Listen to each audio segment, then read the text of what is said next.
So good, so good, so good. New spring arrivals are at Nordstrom Rack stores now. Get ready to save big with up to 60% off Rag & Bone, Marc Jacobs, Free People, and more. How did I not know Rack has Adidas? Because there's always something new. Join the Nordy Club to unlock exclusive discounts, shop new arrivals first, and more. Plus, buy online and pick up at your favorite Rack store for free. Great brands, great prices. That's why you Rack.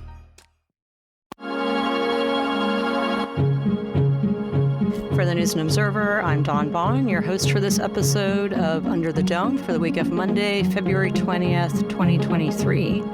If you've heard in our podcast episodes the past couple weeks to celebrate Black History Month, Under the Dome has been focusing on Black lawmakers, relevant legislation, and of course, history itself. My guest today is State House Representative Amos Quick. Thanks for being here. Thanks for having me. Quick is a Guilford County Democrat and pastor of Friendship Baptist Church in Lexington. He's from Greensboro, went to UNC Wilmington. Previously, he was pastor of Calvary Baptist Church in High Point and is a member of Alpha Phi Alpha fraternity. I checked your bio stuff. Thank you very much. That's right.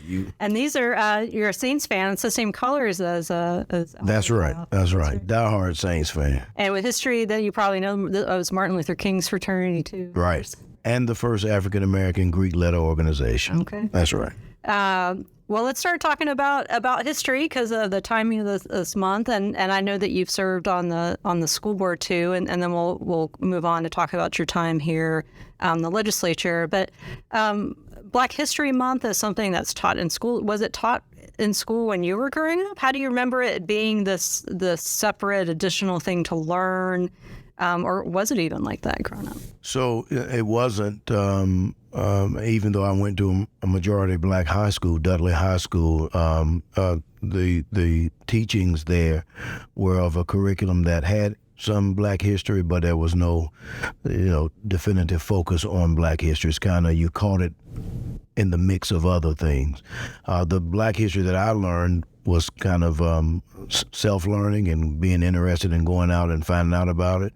Being from Greensboro, of course, February 1st, 1960 is a very important date in Greensboro's history and in the nation's history, where the sit-in movement started at the Woolworths in downtown Greensboro. So that's a part of history that you just get because you're there where it happened. But as far as Black history courses and things like that, I don't remember those being, highlighted in my high school curriculum.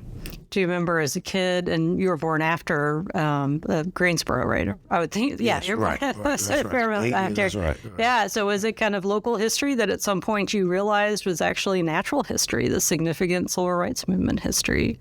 I think as you grow up, you realize how important it was. And then with North Carolina Agricultural and Technical State University, better known as A&T, with it being the centerpiece, one of the centerpieces of Greensboro, and then you finding out that those students were freshmen from A&T who started the civil rights, the sit-in movement, then you kind of want to know more and more, and you kind of get some civic pride about that taking place in Greensboro, and college students, African-American college students actually doing that. So yeah, as you grow up, you kind of, this is pretty important.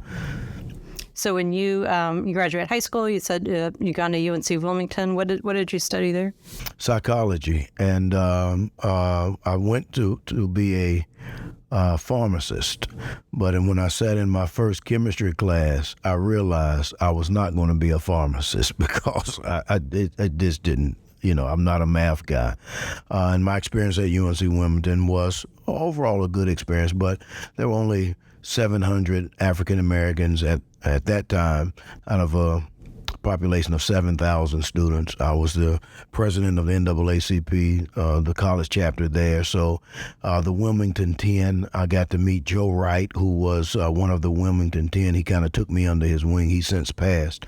And kind of nurtured me and showed me the ropes as it relates to the importance of Black history and being civically engaged. Dr. Earl Sheridan, who was a political science professor there, he also was one of my mentors who got me interested in politics. And so when I moved from Wilmington to Charlotte, lived there for a couple years, and then came back to Greensboro. When I came back to Greensboro, I became the CEO of the Boys and Girls Clubs, which was predominantly African-American kids. And it was from there that my appetite got I whetted my appetite for getting involved in elective office. It was because of my work with the Salvation Army Boys and Girls Clubs and seeing the outcomes that those children had when they had resources, when they had opportunities, and when they had hope. I decided to run for the Board of Education. First time I ran for the Board of Education, I lost by 196 votes, but I was determined. I was determined that I would serve on the board. So in 2004, I was elected, defeated an incumbent, and served on Guilford County's Board of Education for 12 years. So that's losing barely and then defeating an incumbent. Yeah. What happened there? Did you learn different things about campaigning or getting, different support?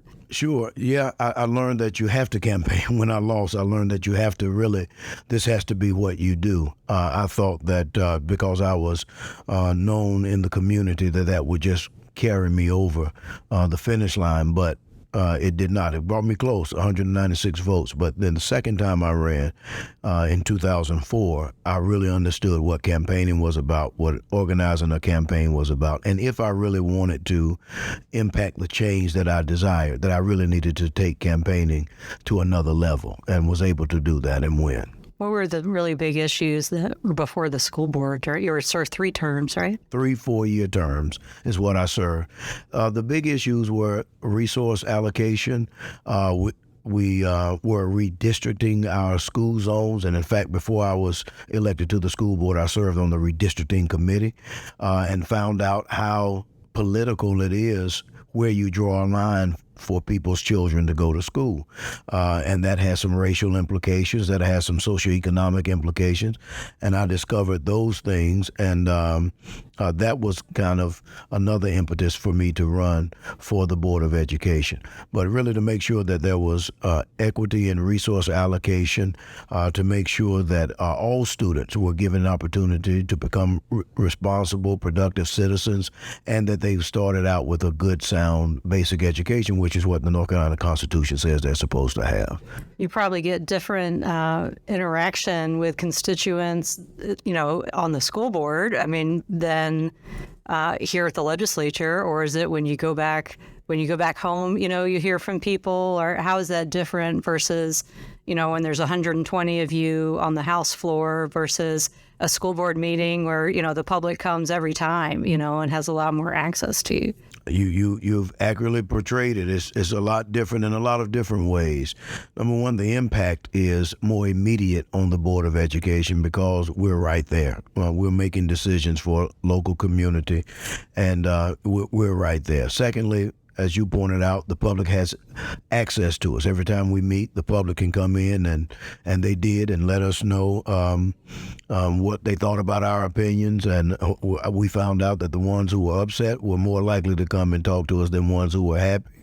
The third thing that I realized serving on the Board of Education, again, as you rightly pointed out, that being one of 11 is a lot different from being one of 120, particularly when in the legislature I've never served in the majority party, so I don't know what it's like to be able to make decisions knowing that you have the majority support.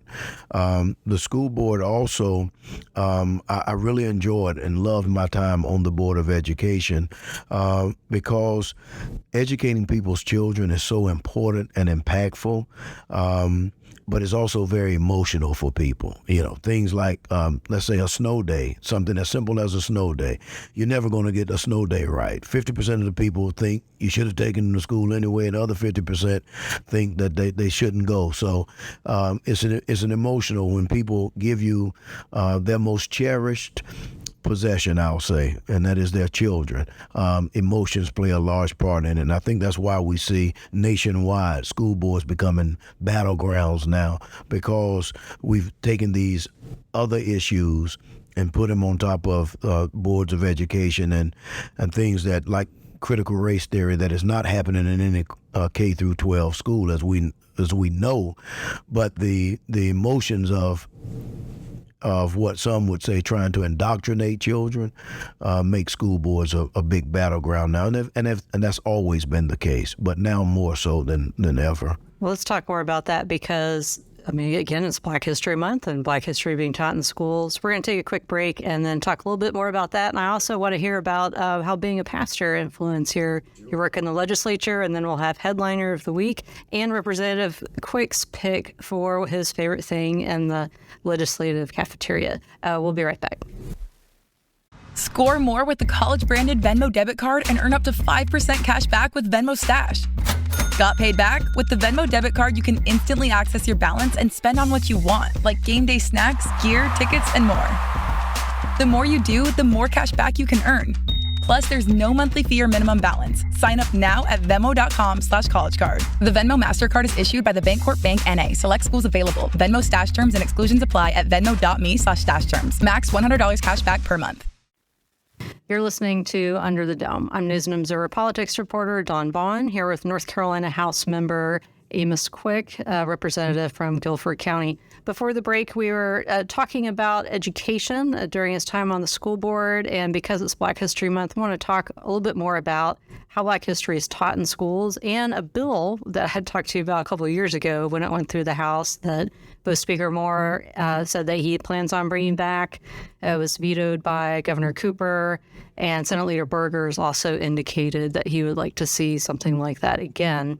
And what it does, it's framed as an anti-critical race theory bill. It doesn't mention critical race theory in the bill, but that's how opposition supporters have subscribed it. It basically regulates how history is taught in schools and a couple other things. So what do you think about when that's going to come up again in the House this year? History is not beautiful all the time. History is history. Things happen, and an accurate and complete telling of the history of this nation, I think, would only help students and help our society to understand where we have been and where we have come from. But also as it relates to African Americans, the contributions of African Americans to this country and to this society. Without telling the accurate history of African Americans, we find people believing that African Americans have never made major contributions to this country. Even today, when you hear someone say that this is the first African American to do something, people have a tendency to believe that this is the first because this is the African Americans are now only able to achieve at these levels. There's some of that thought process that goes on, but we need to learn about African Americans who have achieved and the contributions that African Americans have made. We need to learn the story of African Americans being able to overcome being brought here and enslaved for long periods of time. We need to learn about these things and how we have progressed as a society. And I think trying to shut down any telling of the actual American history is detrimental to our students and to our society because we don't get a complete picture of who people are, where they've come from, and how they've contributed. So a bill like that I would be against because it seems like we're cutting and pasting history. You can teach this, but you can't teach that. Well, if these things happen, we have to be able to say that they've happened, and so that we as a society can move forward. What do you think so Republicans have a supermajority in the Senate and they're one vote short of one in the House, depending on who's in the chamber at any given time to have that 3/5 supermajority if they need to override a veto. Do you think there are any House Democrats that would vote for that kind of bill? I think everything fell along party lines last time, or do you think they would be open to something like that? I don't know. I don't know of any within the Democratic caucus that will at this point in time, but I have not had specific conversations about that as of this time. As a whip, whatever the votes are, I will have specific conversations with those who are in my whip group, and we as a caucus will have those conversations, but that has not come up yet. So as of right now, my impression is that there would not be, but that's only an impression. What would you say to them or anyone that would support a bill of why a bill like this is not needed or that shouldn't pass? I would let them know how harmful it is to try to cut and paste history and to try to use history as a political football. I mean, we have to know the history of this country, and it's not always beautiful.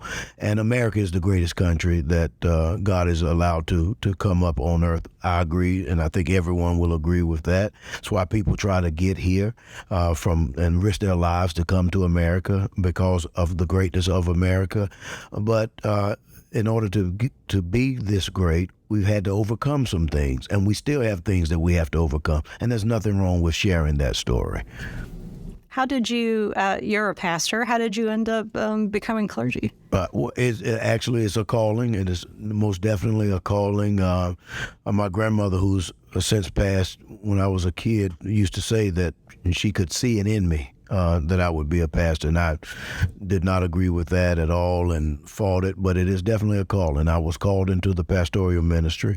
I've been a pastor now for over 10 years after spending 4 years in seminary, and I absolutely enjoy it. But it's my true calling. Everything I've done before now does not give me the satisfaction that being a pastor does. Where did you go to seminary? Apex Theological Seminary and Andersonville Theological Seminary. Yeah, two of them. There are a lot of North Carolina clergy that had been to That's right. to Apex. Yeah. Did your grandmother get to see you become a pastor? No. My father's mother was the one who said she saw the calling on me. She did not. My mother's mother did. And she used to travel with me when I was starting out, going and preaching in the rehabilitation centers and the rest homes. She was right there with me, and she since passed too, and she got to see it. So your grandma, she knew it was coming. That's right. That's right. Listen to your grandma. That's right. Always. So how does being a pastor inform your voting? I mean, there are big things coming up this year. Republicans have said they'll bring abortion legislation. There's other things on certain social issues that clergy, depending on denomination, might vote one way or another, like outside, like some of their caucus. Do you feel that yourself? Is there anything there as far as like party versus how you feel personally as clergy with anything? Well, up until now, I've navigated, and I don't see it changing. I've navigated using 3 C's. First, my conscience. I don't want to violate my conscience. Even after I'm not a legislator, I have to live with the decisions that I make and the votes that I make. So I don't want to violate my conscience. Secondly, my constituency. I am a representative, and I was elected by people to serve their interest. And so that's the second consideration that I take. And then the third consideration is the caucus. As a Democrat, what the Democrat caucus position is if the Democratic caucus has taken a position. So conscience, constituency, caucus is the way that I've done it thus far. Do you see any other bills or room to vote with the other side of the aisle this session on the constituents' answer too of what you think is best for your district, whether it comes to the budget time or anything else like that? I found out that this is a tricky place in that you never know how something is going to be presented to you. I've told my assistant whenever we are responding to emails or constituents that we don't pledge votes up front because we don't know what the legislation is going to look like. The only time I'll say to someone, this is how I'm going to vote, is when I know exactly what the legislation is going to look like. And as you know, that's very rare because amendments can be offered even on the floor. So as a matter of practice, I don't pledge my vote. I'd say that if it happens this way, then this is the way I'm going to vote, but I'm not going to, because you never know. You never know how it's going to come to you.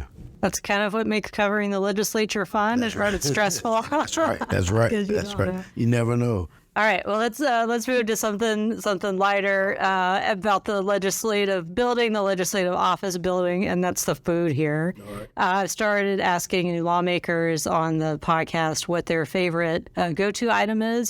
So there are actually 3. Everyone that's listening to this that's familiar with the building complex already knows this, but if you didn't know, there's the legislative cafeteria, there's the snack bar, which has breakfast, and then there's like the cafeteria snack bar in the Legislative Office Building, which is where Quick's office is. So what's your go-to at any of those three places?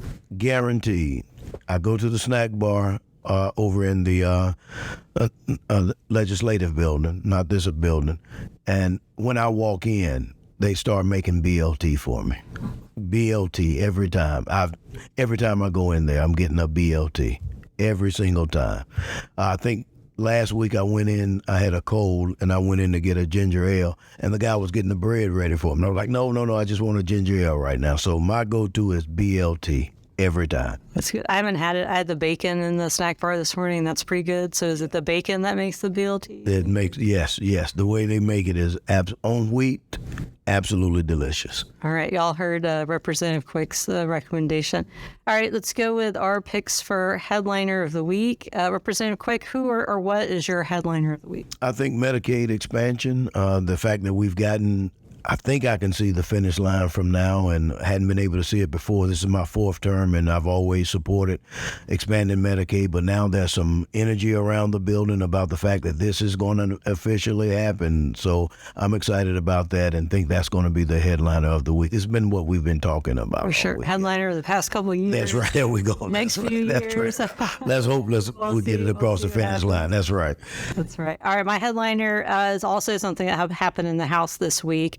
North Carolina Central University, the HBCU in Durham, their football team won the Celebration Bowl, and as champs, they came to the House. They also went to the Executive Mansion too. But it was pretty cool watching. Their variety, like Roy Williams has been in the House, Dale Earnhardt has been in the House. But when you see a whole team come in, and I was sitting in my press corner and watching all the players come in, and just the look on their face where they're just so excited to be there in this moment, and in front of everyone, that was really cool. So I think it was Representative Hawkins who so Eagle Pride and Amplified. So I know that the Aggie is your district, but we have to give Central. Yeah, we have to give Central a round of applause, and I'm glad for Central. But as an Aggie representing Greensboro, I could not make Central the headliner of the week. Okay, well I did. Although I'm very proud of them, it's good to see those guys. I'm glad to see their success. All right, Representative Quick, I really appreciate you being on the podcast. Hope you may come back another time. For the News and Observer, I'm Dawn Vaughan. Thanks for listening, and we'll talk to you next time.